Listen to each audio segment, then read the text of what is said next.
यहाँ पर एक छोटी सी दुकान है पंडित सुनील प्रसन्ना की। मैंने सोचा होगा कोई बैरागी। इनको देखते ही पहला ख्याल बस यही आया, मानो संगीत के साधु। हम सभी में एक प्रतिभा छिपी हुई है। जी जी।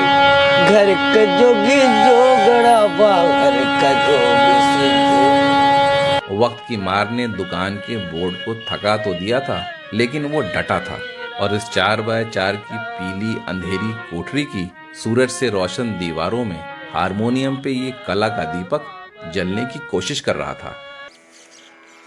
ये बांसुरी के फनकार हैं मनोहर लाल प्रसन्ना, जिन्हें न शोहरत मिली न पहचान। उनके जीवन का सहारा है तो बस यही एक दुकान, और इसी कला को सिखाकर वो अपने परिवार का पेट पालते हैं।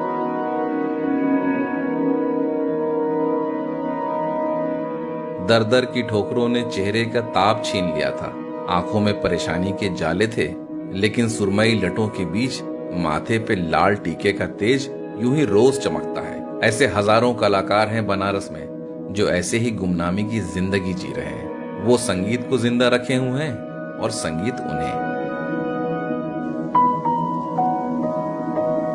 इनकी दयनीय स्थिति देखकर मुझे बड़ा अफसोस हुआ, लेकिन उनकी इस तपस्या पे बहुत गर्व भी हुआ। दुनिया बड़ी विचित्र भैया, खटमल पर से घर का जोगी जोगड़ा बाहर का जोगी। अब तक वो मुझे बनारसी रस की चाशनी में डुबो चुके थे और जिस गुमनाम कलाकार को मैं मामूली समझ रहा था। राजेंद्र प्रसन्ना जी दिल्ली के बहुत बड़े कलाकार हैं, बांसुरी वादक हैं, विश्व के नामी कलाकारों में आते हैं। वो असल में बनारस घराने के बांसुरी और शहनाई के महारथी पंडित राजेंद्र प्रसन्ना के भाई निकले। उफ, जिंदगी भी क्या खेल खेलती है। कभी किसी को मुकम्मल जहां नहीं मिलता, कभी जमीन तो कहीं आसमां नहीं मिलता। बुझा सका है भला कौन वक्त के शोले, ये ऐसी आग है जिसमें धुआं नहीं मिलता। मनोहर जी का बनारसी रस गंगा के पानी की तरह एक समान बहता रहा।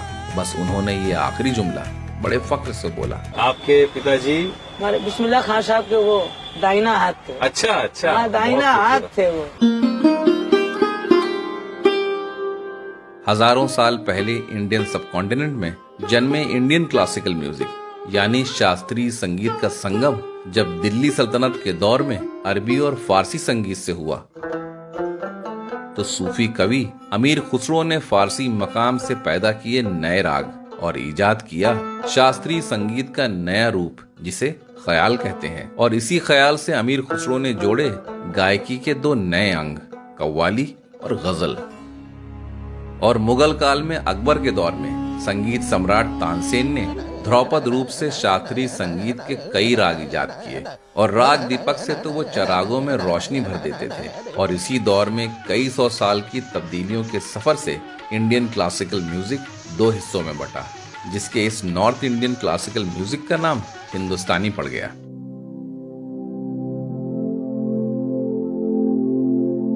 और कबीर दास, सूरदास, रविदास, मीरा और तुलसीदास की संगीत की इसी नगरी बनारस में हिंदुस्तानी शास्त्रीय संगीत की नगीने पंडित रविशंकर, उस्ताद बिस्मिल्लाह खां, बिरजू महाराज, गिरजा देवी, किशन महाराज इतना चमके कि बनारस को शहर संगीत का दर्जा दे दिया गया।